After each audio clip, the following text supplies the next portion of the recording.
Pada Minggu 26 Desember 2021, jumlah kasus COVID-19 yang dilaporkan Bali masih bertambah. Jumlahnya mengalami penurunan dibandingkan sehari sebelumnya yang mencapai 7 orang. Pada 26 Desember 2021, Bali tidak mencatatkan tambahan korban jiwa. Pasien sembuh baru juga nihil.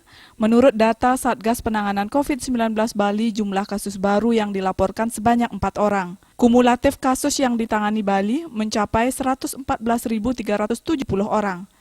Tambahan kasus dilaporkan 3 kabupaten kota, yaitu Denpasar 2 orang, Bangli dan Karangasem masing-masing 1 orang.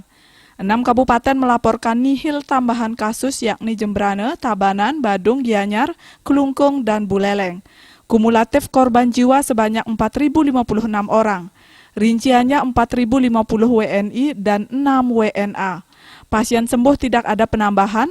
Total pasien sembuh mencapai 110.255 orang. Jumlah kasus aktif sebanyak 59 orang. Terdapat 53 RS rujukan dan 175 tempat isolasi tersebar di seluruh kabupaten kota dan provinsi Bali. Dari catatan Satgas per 25 Desember, terdapat 33 pasien COVID-19 atau 60% dari total kasus aktif dirawat di RS rujukan. Mereka yang menjalani isolasi terpusat 13 orang, 24,64%, dan isolasi mandiri sebanyak 9 orang atau 16,36%.